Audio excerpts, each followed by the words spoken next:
Welcome back, my friends, to a insane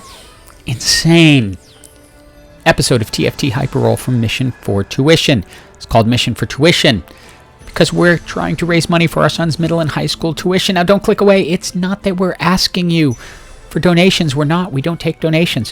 What we are asking you to do is hit the like button, comment, subscribe, do all of the things that help the YouTube algorithm so we can get more views and make more money for tuition. And with that, let's get started. Okay, I talked about this game in a live stream and told everyone that this was probably one of the craziest games I ever played, and I'm pretty much sticking with that because I did so much wrong, and we'll see as I go along and show you. But get ready for a wild ride. So it all started here. I got 3 augments I wasn't exactly thrilled with. Salvage bin, I'm not a fan. Featherweights would be great for a Yordle build, but I didn't have any Yordles, so I decided to just start with a Tome of Traits and let's see what I get. 2-star my Yowie and then go, okay, what have I got? I saw the Innovator emblem, and I have wanted to, since this set began, try to create the dragon. So I had an Ezreal, and I went, okay, you know what? I've got an Ezreal. It's going to be pretty easy to pick up a Singed, which I did, and I've now got Innovator set up because I turned Yowie into an Innovator, and I'm ready to go. Now, Innovator is often strong early, especially if you have a 2-star Singed and a 2-star Ezreal, because they're pretty decent champs, but they were both 1-star, and my little Innovator just is not strong enough to take down a team, so I'm going down here.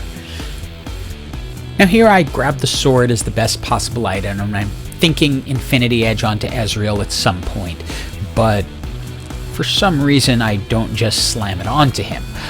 I pick up the Ziggs because I'm thinking scrap, and then I decide, okay, I want to test out and find out where my Socialite square is so that I know if that's something I want to go into.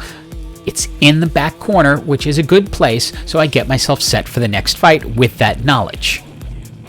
With my Ezreal now up to 2 stars, I'm getting a stronger Scarab out there, or Mr. Roboto, whatever you want to call him, and I'm able to hold on longer. This team I'm against is strong, especially with an Assassins out there, but we're able to overcome them.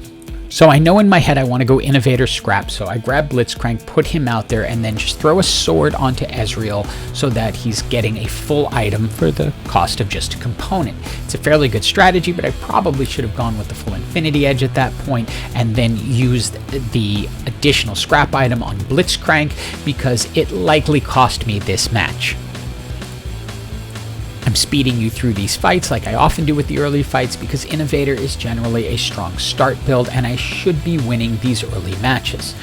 The problem comes is that you start to fall off when you get to 5, but since I have an Innovator emblem, I have a chance of going to 7. So I get through the NPC round and it's time for augment number 2, and someone's looking out for me. Heimer is often one of the tricky Innovators to get because of people using the Yordle build, but I picked it up here. Now I go a little bit crazy because I go ahead and sell off my Yowie, because now that I have a scrap emblem, I'm thinking in my head, hey, I might be able to get to 7 Innovators and 6 scraps. Now I haven't done the full math in my head yet to realize that I would need a lot more to happen for that to be. But I go forward with that presumption right now, and I load up Ezreal with better items, put a scrap onto Trundle, and then I'm set to go into this next fight.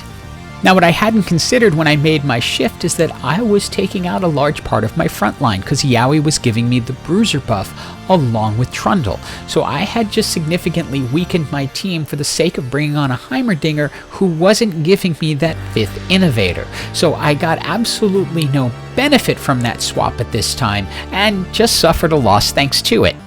So as I enter the NPC round, I am just kicking myself because of what I did, but then I find a Seraphine.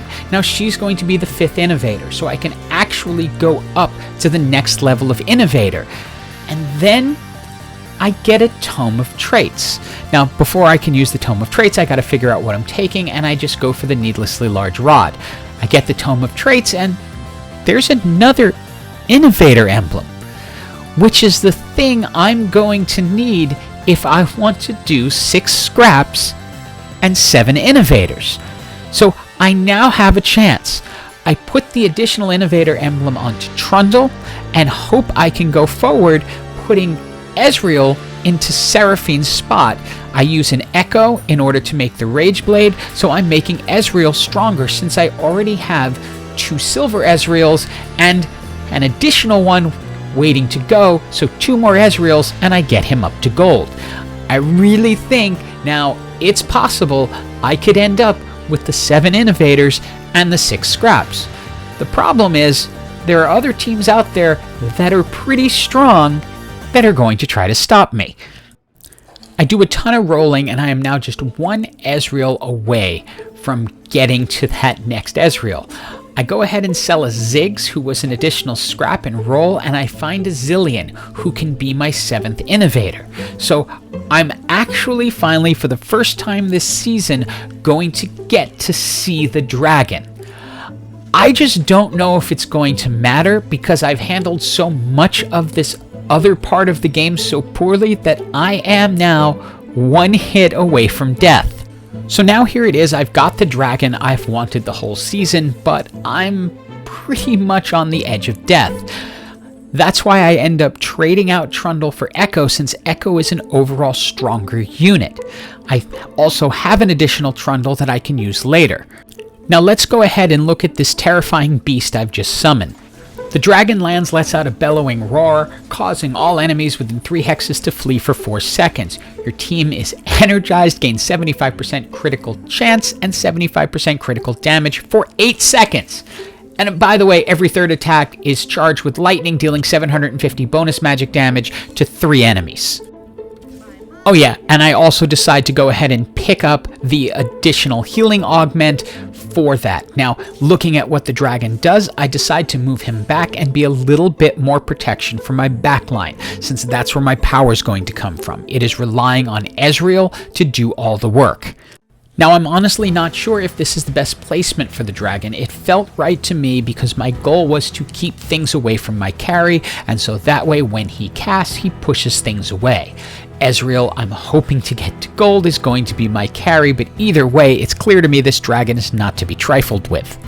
Now, I am rolling, trying to find that last Ezreal. I am also hoping that I'm going to be able to get the last 2 scraps, and maybe even update to an additional innovator or replacement innovator and get Jayce into the game.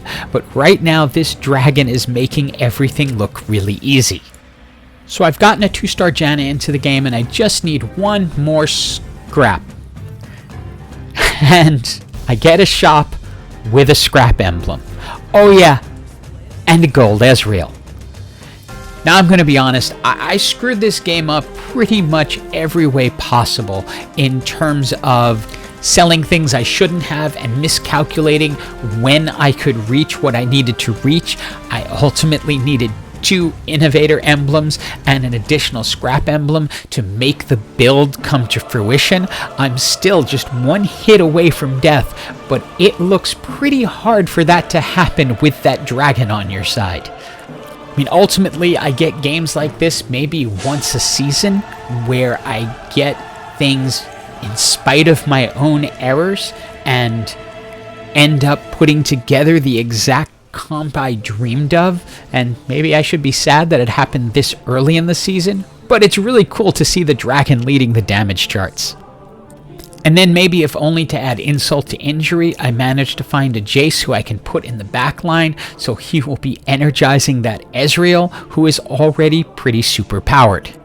We go ahead and grab the static shiv because that'll be fun, since it'll speed up Jayce's attack and also just make the opposing team more susceptible to magic damage. And since I don't need Zillion anymore, since he's only a bronze, I can bring in Taric and make that socialite square go up to 2. So Ezreal's now getting the mana buff on top of his damage buff. And as you can see, adding Jayce into the mix is just making an ugly situation for the other side even worse, because he's increasing everyone's attack speed. So Ezreal, with his 3-star status, is just tearing them apart and actually ended up beating the dragon on the damage board and leading us right into the top 4.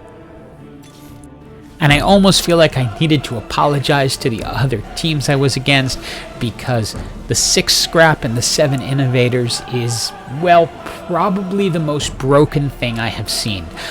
With the shield that Ezreal's getting, you can see he's almost not touched at all. They're not even able to take down his scrap shield before he's able to defeat their entire team. That dragon is just ridiculous at keeping things away. And I have Blitzcrank up in the upper left simply because I want him to pull everything to that side of the board, or at least keep stuff focused over that way. I'm using the dragon more as a deterrent. That's also why Janna is placed where she is, to keep everything away from Ezreal, who I'm counting on being the carry, which is something he does really easily with this setup.